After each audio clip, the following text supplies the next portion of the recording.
6 days to the Republic Bank Love FM Habitat Fair at the Kumasi Mall. Hashtag Stop Galamsey now. Hello, good afternoon. This is the Midday News. It's live on Joy 99.7 FM. Hits 103.9 FM here in Accra. We're also live on Love 99.5 in Kumasi, myjoyonline.com, and affiliates in all 16 regions of Ghana. Also live on X Spaces, Facebook, and YouTube. The Midday News is supported by Petrosol Platinum Energy, energizing dreams. Coming up, an Accra Circuit Court grants blogger 50,000 cedi bail over a false publication charge against a former board chairman of the National Communications Authority. It was a brilliant one, 2 sureties for the client to go home and do the right thing, live with the family and enjoy. So basically what we have good news for our brother, and today he's going to go home from here. We have details as concerns mount over police involvement in what should be civil case, with New Media Association of Ghana describing his Rambo-style arrest as unacceptable and a deliberate attempt to silence the press. Also coming up, Minority describes government's plan to construct a new expressway from Accra to Kumasi as unnecessary, insisting funds should be used to complete the existing Accra-Kumasi highway. Prioritizing with the completion of the dualization of the Accra-Kumasi road, you are telling us that you are going to construct an express road. From which funds? It's a complete misplaced priority.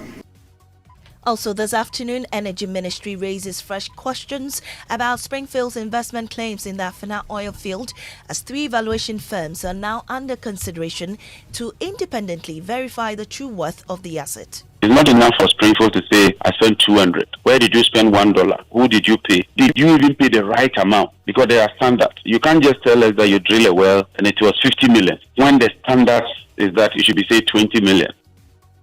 We have more as the ministry indicates that the takeover will be based on merit and not emotion. We have 3 companies. Let's have a session with them. Let's see the work they are going to do, and then we can agree on the timeline. Details of that coming up shortly in sports. The Ghana Premier League continues this weekend with league leaders Mediama Sporting Club chasing an 8th consecutive game with a win.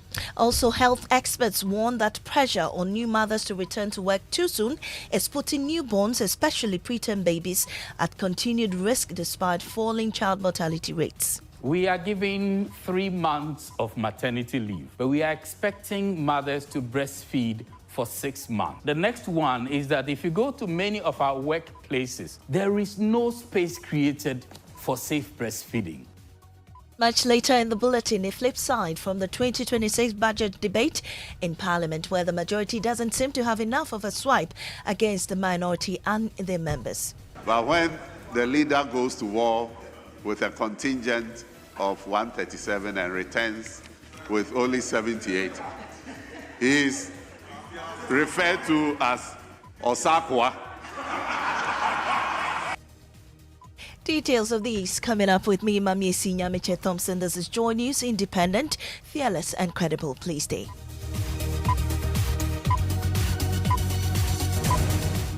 We start off at the courts. An Accra Circuit Court has granted bail to blogger Samuel Amadoto of dclassgh.net in the sum of 50,000 cedis with 2 sureties after he was charged with allegedly publishing false information intended to damage the reputation of the former board chairman of the National Communications Authority, Okatiche Boache Dankwa Abebiu I. The blogger has been slapped with 2 counts of publication of false news with intent to cause fear and panic, and the blogger has pleaded not guilty to both charges. Lawyer for the accused, Jerry Avenobo, welcomed the court's decision. We got fortunate. The judge really appreciated the side of the law. That's very important. Okay, and I'm impressed with the judge for looking at the thing, the case brought before her. And she's shown that there are great judges in this country as well. Ended up granting bail when we made the application, me and my colleague here. And it was a brilliant one, 2 sureties, for the client to go home and do the right thing, live with the family and enjoy. So basically what we have good news for our brother, and today he's going to go home from here. What is the bail sum? It's just 50,000 Ghana cedis. I'm told that he was in the custody of the police, for more than 48 hours. Has that come to your attention, and how do you feel about it? No, I have to say this. I didn't know about that, but I knew that he was in for 48 hours. That I am told, but I don't know about the time. Now the 48 hours, it depends. It's not every 2 days that's 48 hours. There could be a 3 day, that could be a 48 hours. Because if you get arrested at dawn 5, okay, and the time rolls up to the next 5 at dawn, it's 12 hours. Meanwhile, the General Secretary of the New Media Association of Ghana, Jibril Sulia Jagbesi, has expressed serious concern over the manner of arrest. He described the conduct of the police as unacceptable and an attempt to intimidate media practitioners. For a blogger of Sami or any other blogger to be picked up at 3 a.m. at dawn whilst he's on bed, having to sleep or rest, that alone is even a problem.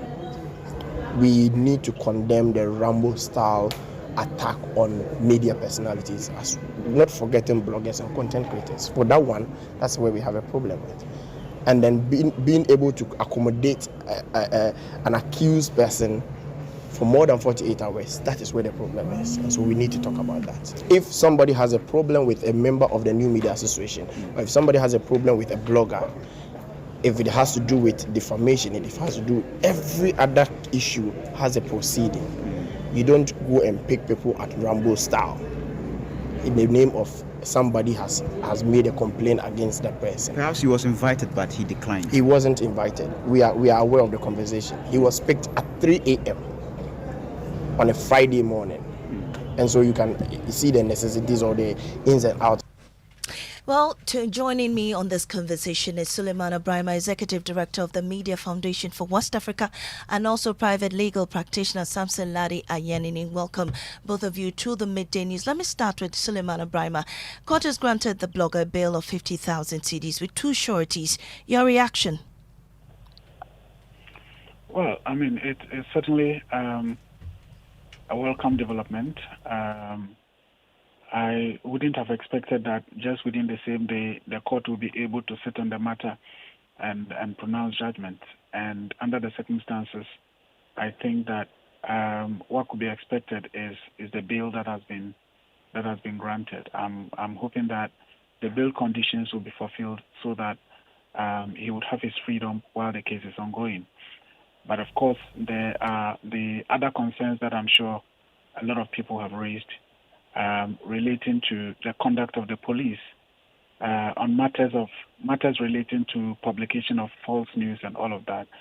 But I also think that this particular case, if all that we heard before are a true reflection of whatever happened, is quite curious that the police would go arrest someone or pick up someone at dawn as if the person was on the run or the person had been on the wanted list for some time. That's quite strange. And then, of course, we hear about the duration, for him, the duration of he being kept in custody at the police. I think that is another curious thing. The other curious thing is that if indeed is a complaint filed by somebody who says something has been published about me which is false, the question then is the police now going to be arresting people for defamation, so that if anybody says something that is untrue or suspected to be untrue about someone, then they go arresting them. I think that is why there is the civil defamation angle, so that when people are not happy with something that is put out, they can really seek remedy from the court. So this is a very curious development, and I think that it sends a very wrong signal. Right, thank you. Let me speak now to private legal practitioner Thompson. So, Thompson, what's the position of the law with the police arresting and detaining him for false news about private individual? Also, the issue about the duration of the time. Since Tuesday, he was in cells until today, granted bail of 50,000 cedis. Educate us. So it's a group, a task force. That's an anti-gallantry task force in Enchi, in the Awowin traditional area. NIMOS arrested these people for doing vigilante work, accused them of that. And they arrested them on the 12th. They presented them in court on the 19th, about 7 days after the arrest. This is not new. with the police, regardless that it's such an egregious breach of their human rights. How this journalist was arrested is what I am concerned about, and not that he was arrested. In these laws, repressive legislation that we have complained about over the years, I also want at some time to reflect. The law simply requires that verify your information before publication. Cross-check the facts with reliable sources. Avoid reckless dissemination. That is, do not publish rumors or unverified claims. Maintain, good intent and good faith. Ensure that the publications are not malicious or intended to cause panic. Is this good? Is this something our society wants? Yes. We don't want the opposite, that people should be publishing false news. So we have issues, but when they involve private individuals and you cannot show that the publication will cause, panic or disturb the public peace, then the state gets involved. That's where we must be concerned. So keeping him for more than 2 days, 48 hours, is complete lawless, it's unconstitutional, and they have been doing this to many people. He is a journalist, so people are talking for him. I just gave you an example of people who were arrested and kept for over 7 days before they were brought before court. Nobody is speaking for them because they are no journalists. So, Thompson, how do we keep the police accountable in this manner? The police have been pulled over and again, and the courts have even held that even if it is a weekend, even if it is a holiday, you cannot breach the 2 days rule. Don't hold them beyond 48 hours without the blessing of a court. It's as simple as that. So the police chiefs, we must call them out. They must answer and respond to some of these things. The people in authority and you and I must make them appreciate that if they keep people beyond the lawful constitutional period, they should be held responsible. When the Democracy Hub people demonstrated against, Galamsey, last year, when they were picked, some of them were kept beyond 48 hours before they were put before the police. The police chiefs did not suffer anything. Right. Today, the police chiefs are there. They are giving us explanation. They actually have the temerity to write a letter or a press statement to say that he had been picked up and he is in custody. He will be brought before a court. Well after the 48-hour rule. So that's reckless. That's unconstitutional. So we should call them out indeed, Thompson. Thank you. We should call them out. Thank you very much for your time. Thompson Ladianyanini is a private legal practitioner. We also spoke to Suleiman Abrahima. He's the executive director of the Media Foundation for West Africa. Moving on, the minority in parliament says government's plan to construct a new expressway from Accra to Kumasi is a misplaced priority. The caucus insists that instead of a new expressway, government should use the resources to complete the existing dualization of the Accra-Kumasi highway. NPP MP for Kaikwe Central, Patrick Bouma, has been debating the 2026 budget. Mr. Speaker, what is the crime of the people of this country, especially those of us who ply our route to our villages, especially from Accra to Paga and to Boko? For 8 years, from 2009 to 2016, not a single kilometer of road was added by the NDC government. Yes.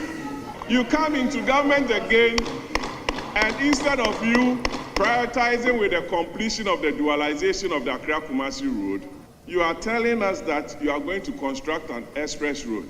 From which funds? It's a complete misplaced priority. What Ghanaians want to see is the completion of the dualization project that was started by the Akufo-Addo administration. Then you can even look at that, because even the financial models do not help you. How are you going to construct this? Through a PPP arrangement? And how much are you going to charge road users? But Deputy Minister for Roads and Highways Alhassan Suini says the expressway and other road projects initiated by the John Mahama government is to open up the economy for more growth. We have prioritized the construction of the Western Corridor, Wenchi all the way to Wa, the Eastern Corridor. That will take the road all the way from Aflao to the Upper East region, Kolongugu. Mr. Speaker, we have also prioritized the Central Corridor.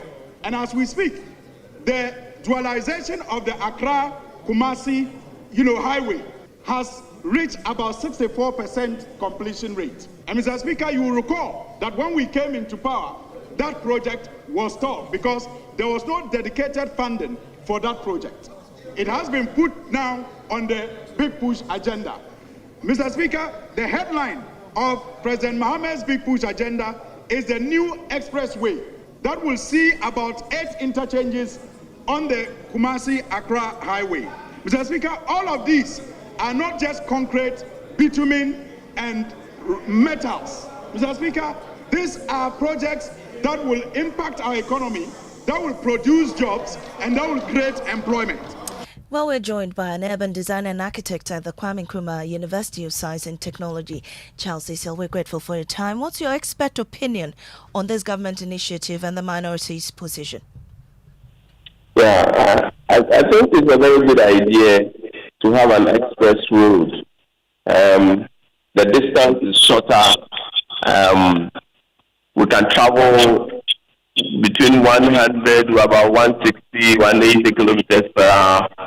Yes, there is absolutely nothing wrong with having the express road running with the other existing roads. The other existing roads go through a lot of settlement.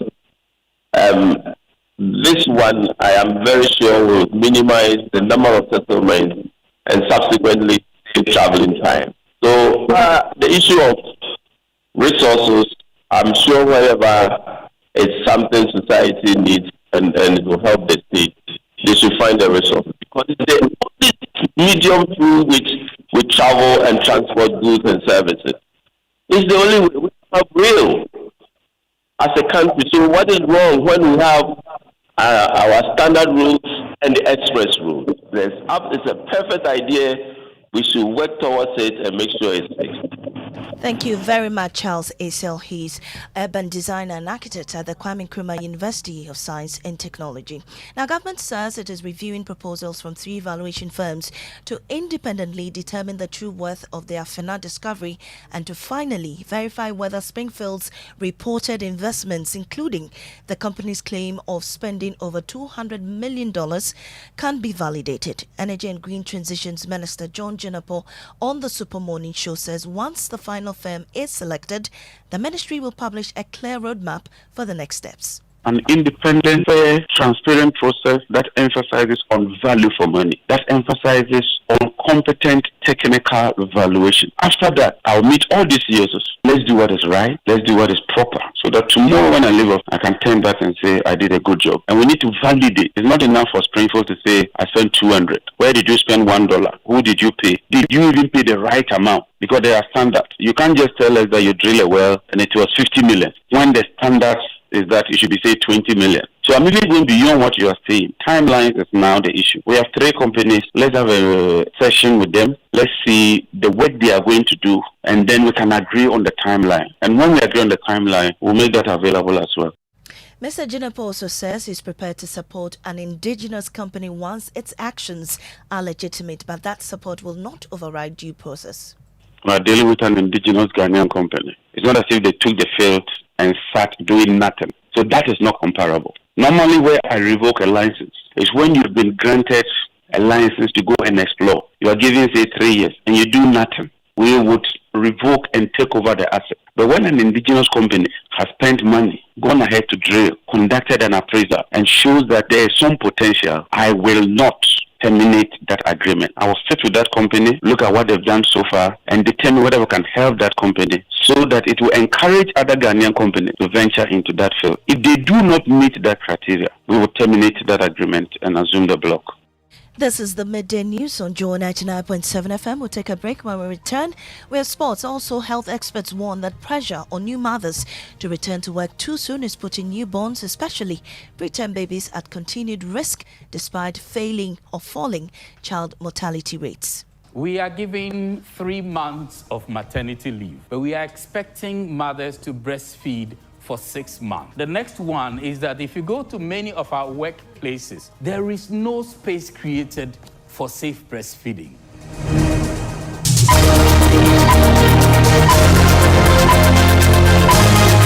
When I wake up in the morning, I brush my teeth with Kale Charcoal toothpaste. This gives me confidence all day. Anytime you meet Amma, don't be surprised I smile showing my beautiful white teeth because I don't have cavity thanks to Kale Charcoal toothpaste for its natural charcoal properties. In fact, we are like twins. I can't go without my Kale Charcoal toothpaste. That be why I dey use Kale Charcoal toothpaste morning and night when I dey go bed safe. It dey make my teeth white where it dey comot every scent from my mouth inside. My confidence level they go up, so I dey show my 32 teeth all.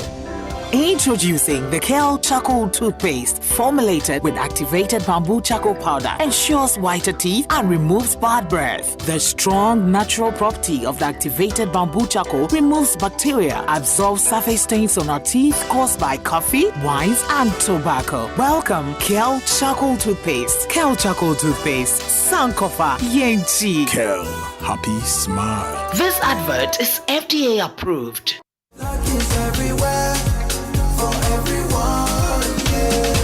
The winning season is back, but this time I am collecting the wins like Jollof at a wedding.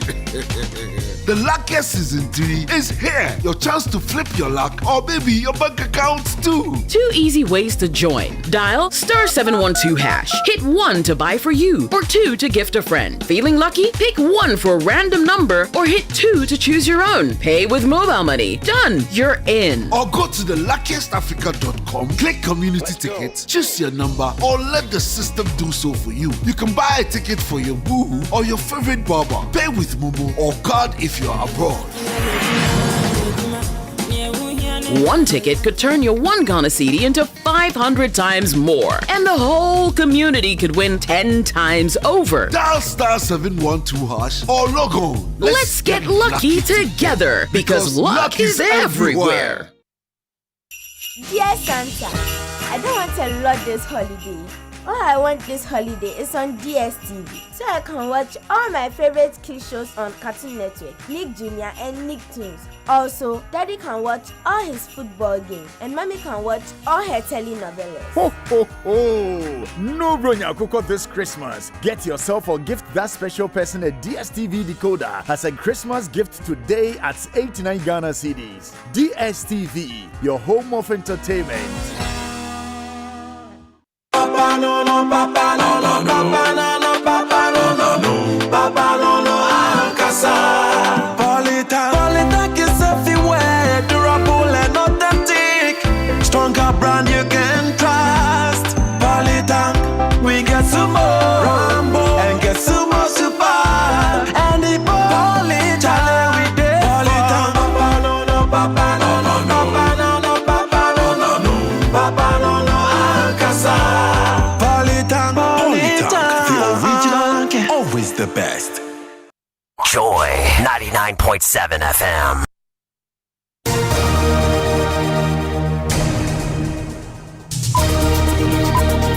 Welcome back to the Midday News. We have sports. Well, the Ghana Premier League continues tomorrow with league leaders Midday Sporting Club seeking to go 8 consecutive league games without a defeat. Here's head coach Ibrahim Tanko speaking ahead of tomorrow's game versus Bechem United. No, I think we are playing home like any other game. When we go in, we want to control the game. We want to score goals.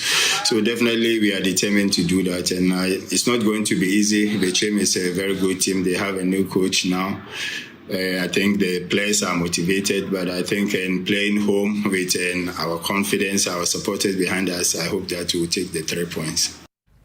There are 2 games tomorrow. The other game is Kerala United's home fixture with Basake Holy Stars. And then on Sunday, Aduana Stars take on Brecum Chelsea. Hoho United at home to 11 Wonders. Nations FC take on defending champions Bebiene Gold Stars. Samatex take on Kumasi Asante Kotoko. Hearts of Lions are away to Vision FC, while Hearts of Oak travel to Young Apostles and Dreams FC plays Swedro All Blacks. Thank you very much. Now, health professionals have raised concern over the pressures facing mothers of newborns.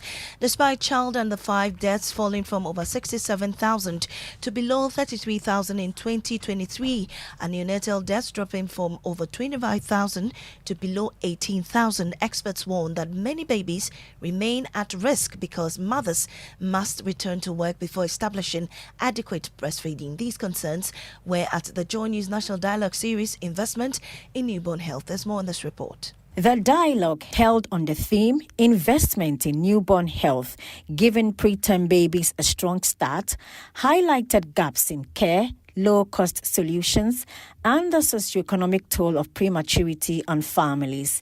Leading voices from Ghana's healthcare sector, civil society, and regional partners shared concerns and recommendations for greater investment in newborn health. The staggering figures of child deaths in Ghana shocked the General Overseer of the Charismatic Evangelistic Ministry, Reverend Steve Mensah, who asked for urgent action to be taken. We should really take a critical look at the number of children we are losing within the first 5 years and reduce it as much as we can. We should mitigate those staggering numbers. They are embarrassing to the nation. It looks like if we haven't really take a critical look at the figures they are coming out with. And we spend a lot of money on so many things in this country. But I think that the human life is the future of the country. Chairman of Parliament's Health Committee, Dr. Mark Kret Nawani, also called for a nationwide expansion of neonatal intensive care units to help improve care for the vulnerable newborns. We have started advocating that as part of government policy, they should spread the neonatal intensive care unit across the country, even to district hospitals. And if they need be, then of course they can refer them to the regional or the teaching hospitals.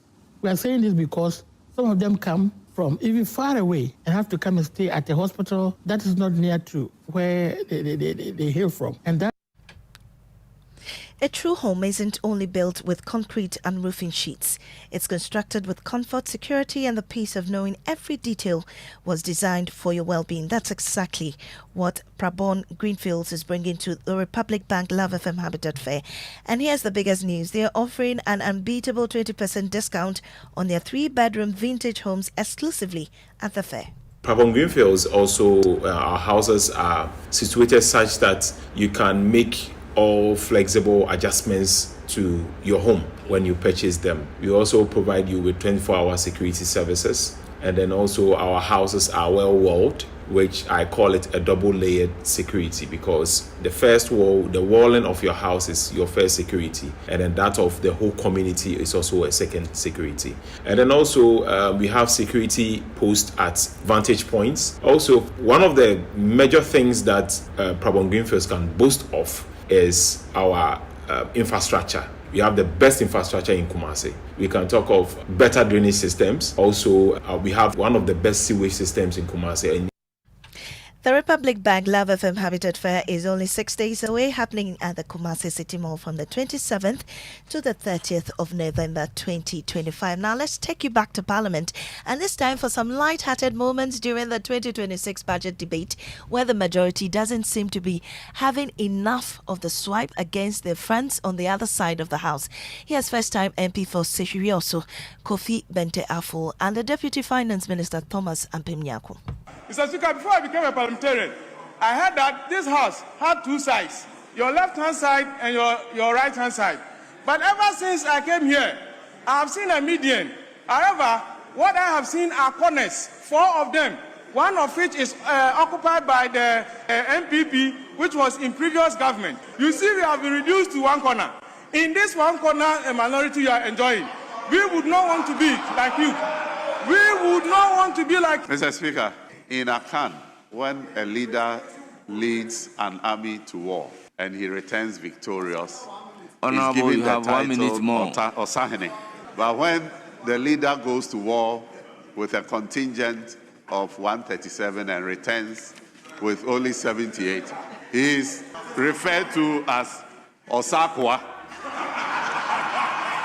Mr. Speaker, what is the meaning? I was on the point. What is the meaning? That easy, a slave to war. Well, it seems the minority leader has a new name, but that's how we end this afternoon's bulletin here on Joy 99.7 FM. I am Maame Nyamekye. Thompson. Up next is Living Word with